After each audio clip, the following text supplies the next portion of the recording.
Well, welcome back. I'm Bruce, the old dude at the old dude ranch. Yep, that's me. I'm the old man working through some horse training issues here. I'm like an idiot. For those who don't know this, we're going to work with Blue today. Blue is a bucking horse, or we think. He's very, very reactive. Wouldn't let you touch him, wouldn't let you do anything with him. So this is kind of part two, and this horse is taking time. He's going slow, and I'm going to share that with you.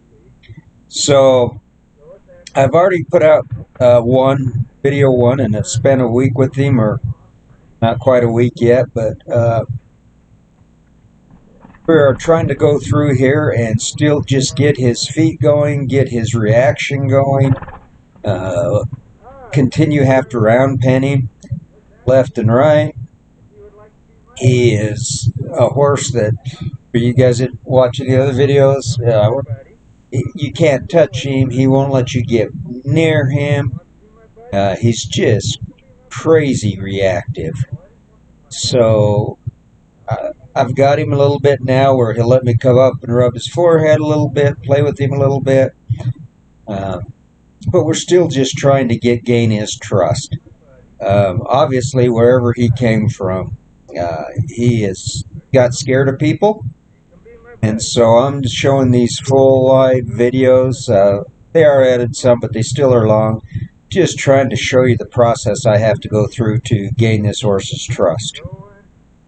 So I've been able to round pen him, and you can see now I'm trying to get him to follow me. I've gone into his space. I want him to come into my space. I want him to trust me. His best trusting point there is on the forehead. So I just want to rub him out and let him know that I'm okay, he's okay. And as long as he stays with me, I'm not going to make him move his feet. Anytime I have problems with this horse, I'm going to absolutely make him move his feet. So here I'm just trying to swipe the mosquitoes away, desensitize the air, desensitize anything around me, and get him comfortable. So as I do that, I go back up and I rub it away, rub down the side of his head.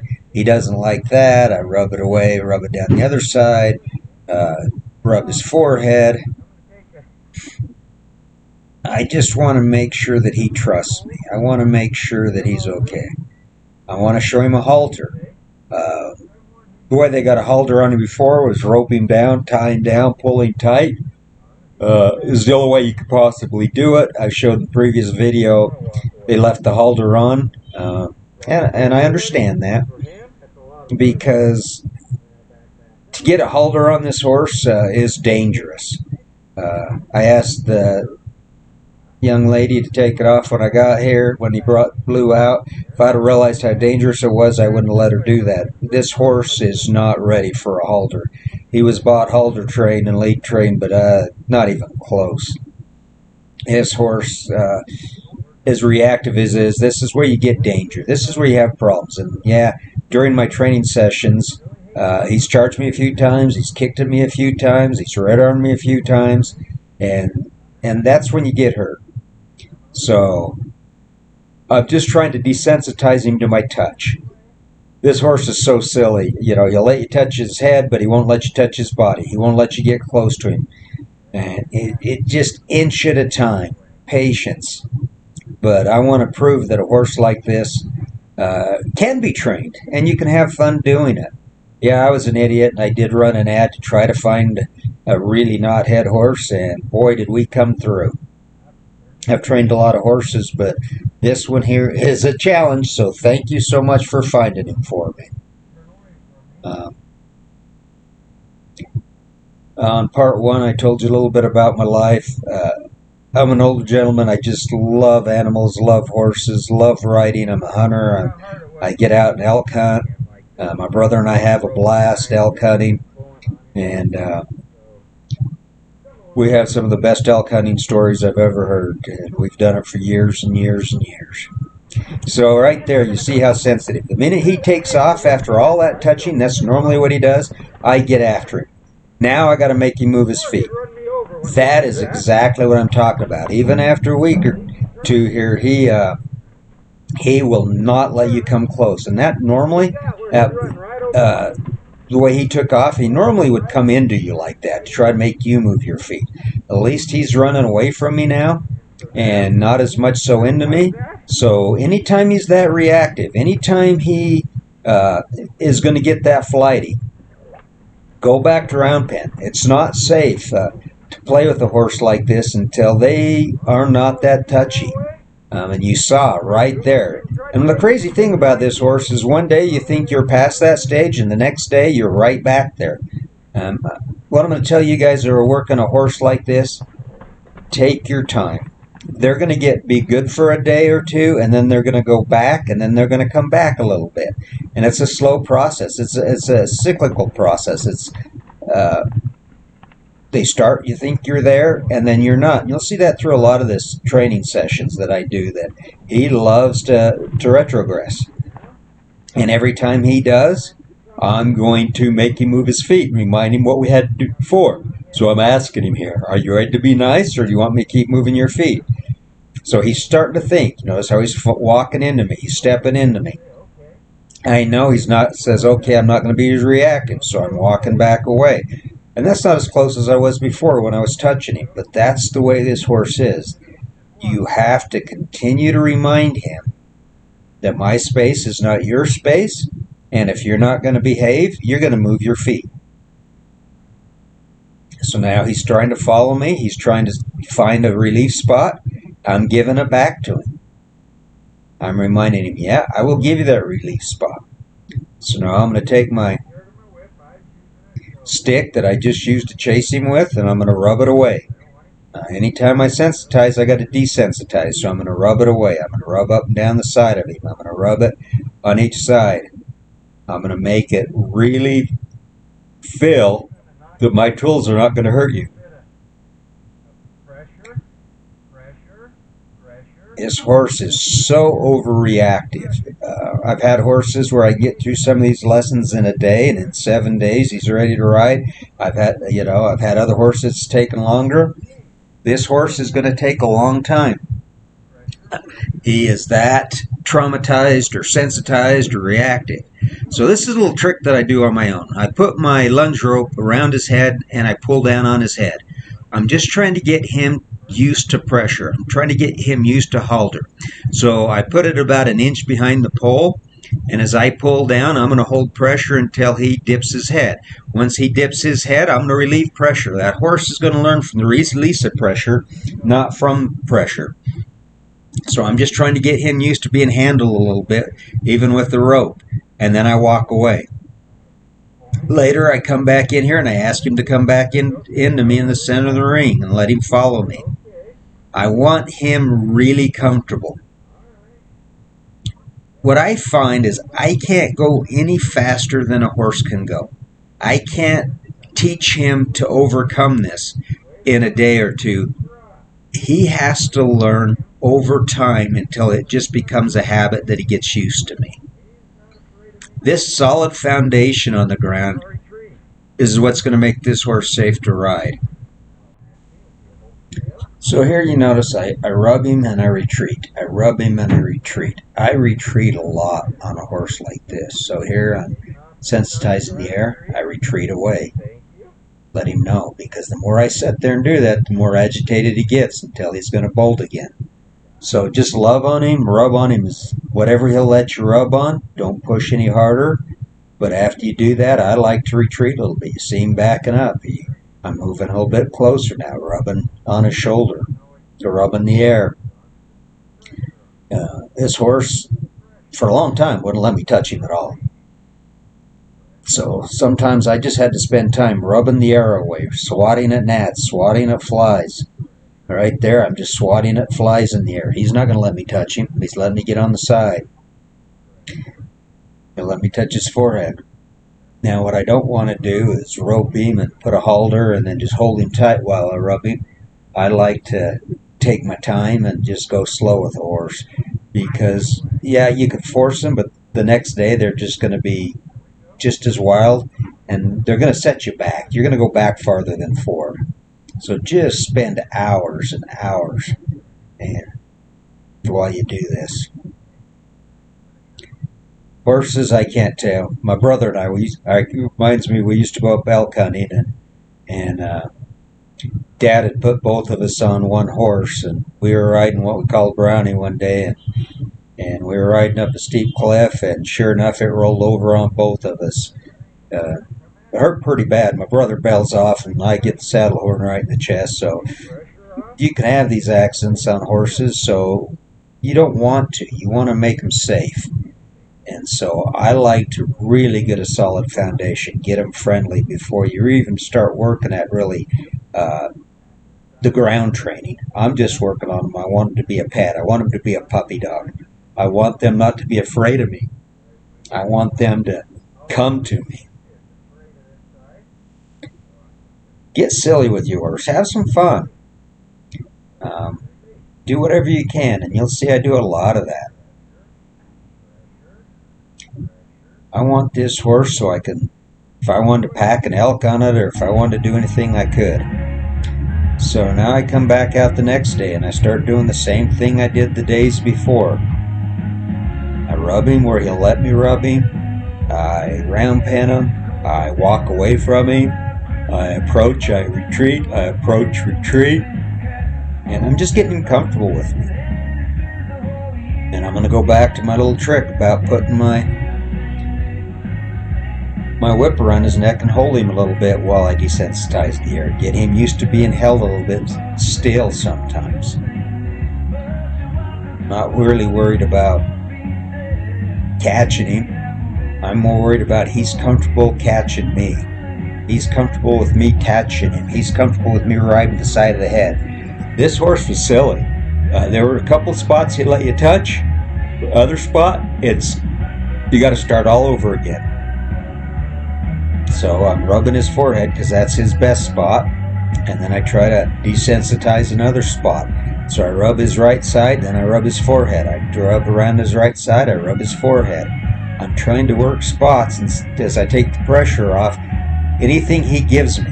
Now you see him get a little excited. You see him get excited. There he goes. So what am I going to do? I'm going to put the pressure on him again. I round pen him until he decides he wants to mind again. And this is, after days of doing this, he still is not happy with me being around him. So I'm going back to desensitizing the air. Go back to the beginning. Put my sticker on him. I'm going to control him a little bit. Let him be pulled on him. Let the whip pull on him. Desensitize the air. So just keep desensitizing the air. Just desensitize airspace. If you recall, I wanted a challenge. I got a challenge. And this horse, I really wish I knew better of his history, because this horse, he will take you on. He will make you move your feet. I think I'm there, and I could touch him one day, and the next couple days I had to go right back through the process again. You see, I always go back to what he's comfortable with. He's most comfortable with right between his eyes, so I go back to that to relieve the pressure. So he doesn't want me by his side, so I just keep swatting the air away. I keep rubbing the side of his head.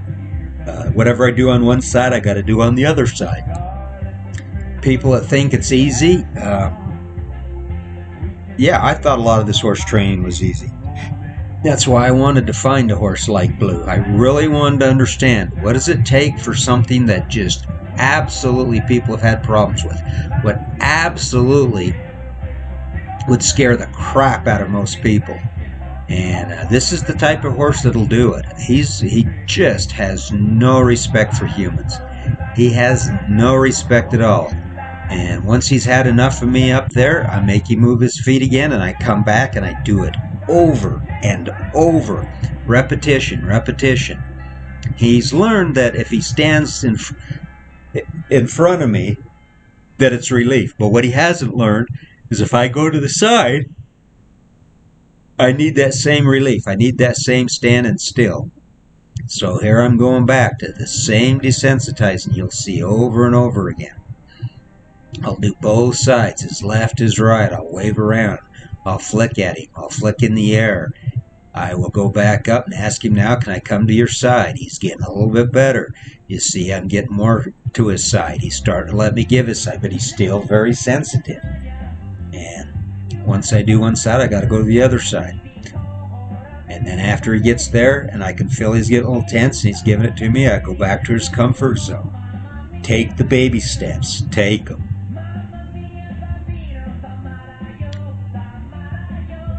Just continue to work. Take your time.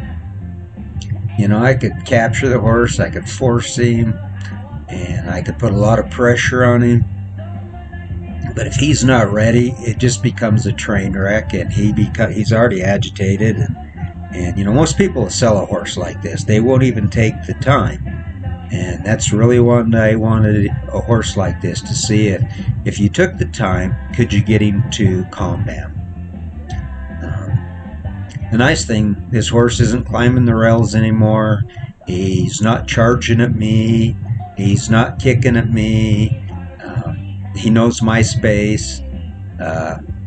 So all I have to do is just keep desensitizing. And I'm going to put the time into him it takes to desensitize. I had a horse named Basie. He was the first horse I broke. I was probably by myself. I was probably 19. And that horse was one of the best elk hunting horses I ever had. We had ride. And I remember going up elk hunting one time with some friends of my brother's, and their horse just wouldn't lead out. I said, just get out of the way and follow. And I took off with him, and they were just amazed how well he would do. And he was a big horse, big mare. And so I wanted to get my horse that when I get in trouble, he'll dig me out of it. One time we were elk hunting, we were crazy. We were packed. We drove in from the backside of the mountain over the top because the road was closed and it snowed. 3 feet of snow in a night. The Dodge Power Wagon, when we rode back to the truck, we couldn't even get the Power Wagon out. It'd come up over the hood and over the cab, and we were stuck, and we had to ride horses out. And we all got on horses, my dad, my brothers, and I, and we didn't have enough horses for everybody to ride out, so I remember I walked a long way, and we walked miles and miles out. And when we saw so many elk, but we were more worried about our lives than we worry about shooting elk. But my horse was one of the only horses. There was a couple of horses that would cut the snow, and that's what's important, is to have a good foundation. So when your life's on the line and you're in the wilderness area or where nobody else is, you can come out on them. I mean, they'll save you. They've saved me many times. You know, the nicest thing I like about hunting on horses is when it gets late or night or I get turned around a little bit, I give them their head and they take me back to camp. And that is such a great feeling. That's why I named my other horse Cash Cab, because when I'm up there, I want to catch a cab back to camp. And the only cab in sight's my horse. And so it's just great to have a horse that's a companion, that's a friend. I miss those big hunting days we'd go out. I remember sometimes we'd have 3-4 elk down at a time, and it was a chore, but I just love the outdoors. So here you go. I'm still working the basics, and I'm going to work the basics over and over on this gelding. I want to really connect. I want him so he's not afraid of me. I want him so that he, you know, is just as calm as a baby. You know, I want him just comfortable with me. But see, when he's not comfortable with me, I'm going to send him over and over, over and over, over and over. It's a broken record in these videos because this is the work it takes. You want to be a wrangler, you want to train a horse, you got to put the hours in. We all like the horse we can go out there and in 7 days he's got everything down.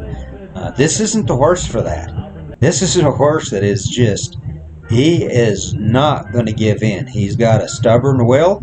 He's got a mind of his own. But he's got a huge heart, I've learned over the time through training him, that he really is just scared. And getting him overcome that fear of everything. I mean, you got to start with his ear. You got to start with the upper cheekbone, his lower cheekbone, his mouth. I mean, every inch it took just extra care to get to touch this horse. but he will follow me. He does know where relief is, and he does know, he's starting to know that anytime he acts up, I'm going to move his feet. I don't have to go hard. I don't have to move his feet. I don't have to whip him. I just have to make him move his feet. So it's all about making the right thing easy and the wrong thing hard.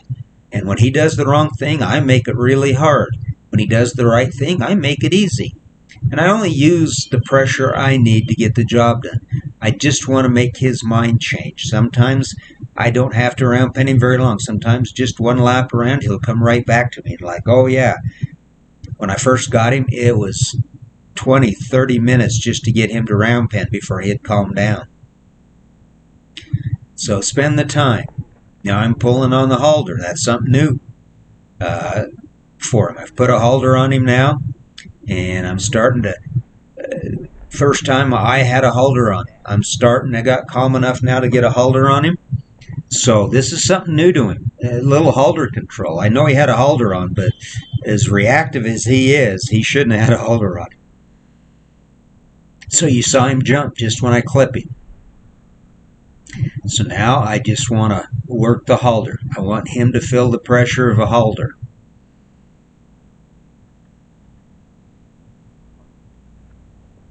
I'm not ready to round pen him yet or lunge him with a halter and lead rope because I want him to be more comfortable with me. If I just send him right now, he would drag me. I'm not here to be dragged. I'm here to teach him that I can control you with a halter. I can control you, and I'm not the enemy. So now I'm telling him to go forward. Tell him to go forward. He's scared. He's pulling on me. He's pulling away. And I'm gonna walk with him. He's reactive enough. He'll move on his own. But because he knows if he runs, I'm gonna make him run harder. He's not really taken off right now. He will at times. But that halter and that lead rope is all new to him. Now I'm going to take my stick and string and I'm going to start desensitizing over his back. Over his back. He doesn't like that, but we're going to just take the stick and string over his back. He doesn't like that at all, so we're going to let him run a little bit, put a little bit of energy into him, make him move his feet. I want him to remember, if you stand still, it's better than being worked. You see how reactive he is. That string just scared him to death. It touched him, touched his back. It's new. That close. I'm going to ask him to come in. I'm going to pull on him and see if he's ready to give in. Not really wanting to, not really wanting to relax. So I'm going to just let him, I'm going to keep moving. I'm going to step in front a little bit.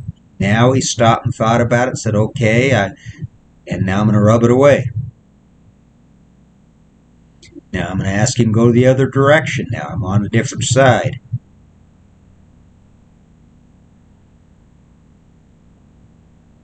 Right side of him, whole different brain, whole different thought pattern.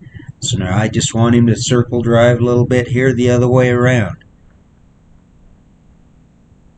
If I got him all worked up and lunging on him, he's going to pull the rope right out of my hand. I see a lot of people do that where they're just trying to tug on the rope to keep him in, even in a round pen.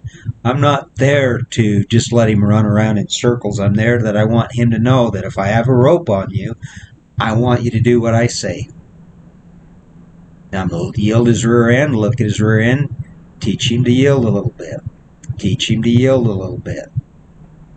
I'm looking at your rear end. I'll spank at it a little bit. He's so reactive that if I stood right next to him and pivoted him on his feet and yielded his rear end, he would just take off. That's too much for him. So I'm going to start a little bit farther away. He's more comfortable with me being away from him than next to him, so I just want him to teach him to lead, to mind, and to follow. And that's what we're doing here.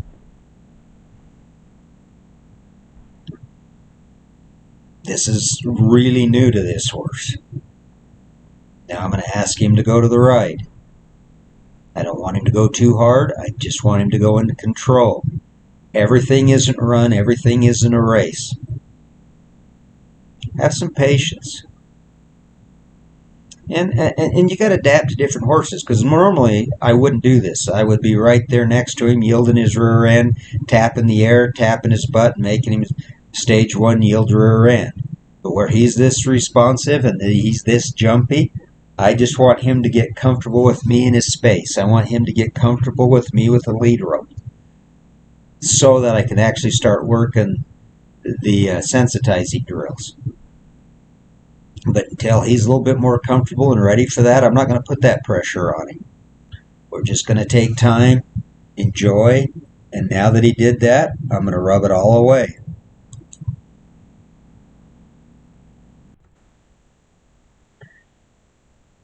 The more you can rub on him, the more you can love your horse. Get them comfortable with you touching them, the better off you'll do. Many of these reactive horses just don't want you to touch them. They're not used to being touched. They're not used to being even letting you in their space. So the more you can just they'll let you sit there and rub on them and love on them. Do it as much as you can. Even if they won't let you go back to the hindquarters or to the side, find starting points. Okay, now I'm just going to take a rope and bring it up to him in a halter. He doesn't like to be haltered, so I want him very well. So I just keep trying to touch him with different objects. Touch him with these strange, scary objects, because they're strange to him. Now I'm going to rub his side with it. I'm going to put it on his side.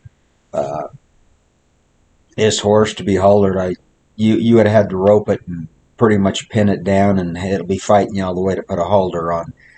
But now, I've been able to put a halter on him, but now I still want him to understand this halter isn't going to do anything. So I'm just taking the halter and I'm putting it over his nose. I'm taking it back off. You see how jumpy he is when it goes over his nose. I'm going to put it back up over his nose, and I'm going to take it away. So approach and retreat, approach and retreat, approach and retreat. Then I'm going to hook it on his nose. Now I'm acting like I'm reaching over the top, and then I step back away from him a little bit. Bring the halter back down. You see him step away. He's a little jittery with it. I'm going to go up and reach up over the top for a halter. And a lot of people reach up over the top and the horse will bolt backwards and you hit in the nose or whatever. So I'm just putting this halter on his nose, and you can see how he doesn't like that. And I'm going to take it back off. Put it back on his nose. Take it back off. With this horse, you have to work every inch. Nothing comes easy. If he gets where he's comfortable with it over his nose, he's still not comfortable getting it up a little higher on his face, or your hand's a little higher on his face. So I rub his neck. Start working my hand up the top of his neck. You see him, I'm just rubbing the mane. I'm just rubbing him as I put it on his face. Now I'm going to walk away and release all that pressure and say, see, it didn't kill you. You didn't have to run away. I wasn't trying to kill you. I wasn't trying to shoot you. And, he doesn't have to try to kill me for trying to put a halter on. I'm going to approach again, and I'm going to put it back up on his nose again. We're just practicing the halter drill, So many horses come to me or come to anybody. It's already got a halter. They're already soft. They'll let you put a halter on. They'll let you do a lead. They'll let you do all this. I've had those horses. And that's one of the reasons why, I put an ad out to find this horse, because I wanted one that wouldn't let you do anything. And it's dangerous when you have a horse like that. So now I did that. Now we're just going to go back to a little bit of circle driving. Bring him back up. Get my whip I left in the middle. And I'm going to get him to just used to bending his head, looking at me, looking towards me, and moving his feet. Now I'm putting my stick up on his back. I'm putting the stick on his back, doing a circle driving. As I keep teaching him to circle drive, I'm going to get closer and closer and closer to him. He's comfortable now with me being out of ways. He's not comfortable with being a couple feet. So we're just going to sit here and circle drive at a distance. And then I'm going to rub it away. Every time you sensitize anything, every time you try a new skill or a new tactic or a new method, then you got to desensitize that same method you just do. You got to rub it away. I don't want him afraid of my whip. I don't want him afraid of me. Now he's getting a little excited. You see how he ran away? He got tired of me being too close. So we're just going to keep working him in a circle. I'm going to yield his rear end. He's getting where he doesn't want to do that. See, he's trying to run away, so I'm going to look at his rear end. I'm going to yield it away. If I spank that rear end, he's just going to take off. So I'm going to get him in the habit of, if I look at your rear end, I'm going to release the pressure. And if I look at your rear end and pull, and you turn your hind end away from me, I'll release the pressure. But I like how he's looking at me. He's got his head turned into me. He's got it for two reasons. Number one, he knows I'm there. And number two, he's actually trying to communicate with me, rather than, if his head was turned away and he's running and I'm pulling on him, I'm not doing any good. But he's starting to give me some respect, knowing, well, I can't really run off with him. I'm going to watch him. But I'm going to put that energy in his feet, because you can see he's got a lot of energy. He wants to run. He wants to run. So I'm going to give him a bump, bump, bump, bump, and say, no, I didn't ask you to run. I didn't ask you to run. This is stay with me. This is stay close to me. And I bump on him. I relax the rope. I bump on him. I relax the rope. I bump on him. I relax the rope. There. Now he's doing what I want again. So he got all excited over absolutely nothing.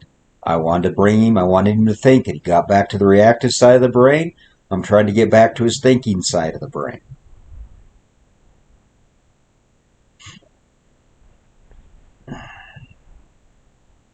He stopped. I'm going to ask you, do you want to come in? Do you want to come in, be my buddy? I'm going to come up to him. He's like, okay, I'm tired of walking, and I'm going to rub it away. I'm going to rub his forehead. I'm going to find that spot in the middle of his forehead that horses just love you to rub and touch. It's almost hypnotizing sometimes on many of these horses. Not all horses have it, but most of them do. You'll find a spot right up above their eyes that you rub it away, and it's almost hypnotizing to them. Now I'm just going to desensitize my stick and string. He's been scared of that. I've been using it to push him.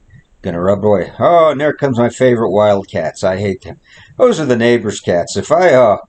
Me and my neighbor, we struggle. He hates my music as I train, and I hate his chickens that eat my garden, and I hate his cats that go in my garage and sit on every car. I open my house door, and the cats run in. So every time I open my tack shed, the cats run in it. He's a nice neighbor. I like him, but sometimes everything's challenging. But those cats, every time they come through here, they bother me sometimes, because Blue, when they'd run through, he'd just scare him to death. But he's getting a little more used to him, which I like. So I don't mind giving my horse a heart attack. You see, he didn't react to him, so it's all good. Now I'm just going back and rubbing away. I'm approaching. I enter in his space. This horse does not like you to enter his space. He does not like to be with you, even when you lead him. Now, when I lead him away, I don't pull on it. If I pull on it, what I do, I'll turn into a circle. I'll go back into circle driving if he wants to tug back on the rope and not follow me. So I will go towards his rear end, and I'll push his rear end away, making him motion forward, which he will gladly do, and then I lead him in the direction I want him to go. I'm not going to win a tug of war with this guy. I'm way overweight and sexy, but I'm not going to win a tug of war with a 1,800 pound, 16 and a half hand horse. That just isn't going to work. Almost 17 hands. Nah, I just get him calm with me in the arena. I'm getting him calm where I can pet him. I'm just loving to death. The more love you can love your horse, the more comfortable they are for you to be around them. The safer they are. You got to remember, this is a horse. When I used to go up that close, he'd charge me. He'd kick at me. He did not want me in his space. And you just have to take the time to say, I'm not here to hurt you. And that's all I'm doing, is taking the time. Rub him out. Rub his neck. Find that weak spot. Find that jumpy spot. He has different jumpy spots around his face. I try to find it, and I approach and retreat. Approach and retreat. Now I go back to rubbing on him. Remember, whatever you do on one side, always do it on the other side. Go down the water shield. Go down his back. Go down his neckline. Rub it out. Let him be comfortable with you in his space. Now I'm rubbing away where the halter's going to go. I'm going over the top where that halter's going to go. You see him pull back. He doesn't like that. So I will just keep working on that and just go slow. Now I'm going to get him used to following me again. Let's lead. Let's teach him to lead. His horse will brace all 4 feet and he won't follow you. He'll just freeze and you're like, okay, what do I do? Well, remember, go to his rear end, turn him in a circle, and get him to lead. Now you can see I'm pointing. I'm asking him to go a direction. I'm asking him to go a little higher, a little higher. I raise my energy. I don't want to go too fast or he'll just take off. So I pointed, and now we're going back to driving him. But I like the way that he's bending his neck. I like the way he's trying to figure it out. When I see him do this, as reactive as he is, and I see him try to figure it out right there, he's trying to understand what I want him to do. He doesn't know. And if he's trying to figure it out, that gives me hope that this horse is salvageable. Looking at his rear end, looking at his rear end, looking at his rear end, driving a little bit away. Now I'm yielding his rear quarters. He yielded a little bit, getting a little bit more used to me driving his rear end. Now I'm going to go to the other side, and I'm going to yield his rear end on the other side. Do it to one side. You see, he doesn't even like me on that side. He's walking sideways. I'm pointing, I'm pointing. Now I'm going to tap a little bit towards his rear end. Doesn't like it, so a little more, a little more. I'm going to rub it away now if I can with my stick. I'm going to rub him and see, I'm just rubbing my stick on him and say, see, this stick isn't hurting you. Just because I bring my stick towards your rear end doesn't mean you got to take off. So now I'm doing nothing but rubbing that side with the stick, and now I'll turn around and come back the other way. Now I'm going to rub it all the way. This is his favorite spot. This is his T spot. I'm going to rub it all the way. That's a lot of excitement for him. That's a lot of energy. And I just love the way this horse snorts. I know when this horse is uncomfortable because he will snort, snort, snort, snort. I've told you I called him Steamer before because he snorts, snort. When he starts snorting, you better pay attention because he'll pin his ears and he snorts. You know he's uncomfortable. Now I'm driving that rear end. I'm driving that rear end away. Now I yield the rear end. I bend down a little bit more. I start driving it. When I want him to stop and yield it, I'll bend into him. I want him to get comfortable with me driving his rear end. I want him to be comfortable so I can start doing yield the rear end stage 1 and yield the rear end stage 2, because right now I can't get that close to yield it. So you can do it out of circle driving. Circle driving sometimes is a step I do in intermediate. I'm still in fundamentals, but you got to use the tools with the horse. See, I want him to step forward. He doesn't want to, so a little bit more pressure forward. A little more pressure forward, and I'm chasing his rear end. I'm letting him know I want that rear end to move. What's our end goal here? We want him to move left, right, forward, and back. We want to be able to circle drive his rear end. We want to be able to yield the rear end. We want him to yield the 4/4. We want him to go forward and backwards at our commands. We want to be able to touch him all over, pick up all 4 feet. We're just working on the fundamentals. And we'll want him to flex. I haven't started flexing him yet because he doesn't like me to stand to his side yet, but we'll work with that. I want him comfortable. I don't want to go too fast, and I do not and will not go too fast with this horse, because every fundamental I teach him, I have to stay on it for day after day after day. Some horses, you can do it in an hour, 2 hours. I've had horses in 7 days I can get all the way through the fundamentals. This horse is going to take exactly 2 months to get all the way through the fundamental groundwork. And I want him all the way through the fundamental groundwork before I even get on him. Yeah, you can try to get on him. You can have rodeos and all that, but to be safe, I wait until they are very good at the fundamentals before I ever get on their back. And I'm getting him to lead. I'm getting him to be calm around me. I love how he's lowering his head now to me, and his ears aren't going back. and I can rub out his neck. I can rub out his forequarters. I still can't really rub his hindquarters very well yet. But see here, I'm going over the top of his head. What am I doing that for? I want to teach him I can reach over your head for a halter, and you don't need to do what he just did right there. You see, I found a soft spot underneath his chin again. I've worked that spot day after day. So what do? The minute I get it, I go right back to it. I go right back to it and I work that spot. I approach, I rub the air away, and then I come back in and I touch his chin again. That's how sensitive. You saw his head, but I am working spot day after day. Well, I hope you like these videos. I'll continue to do them, take you on the trip with Blue. And hopefully someday we'll ride this horse and see that, you can take a horse that is absolutely reactive and get him to be your pal. Have a great day.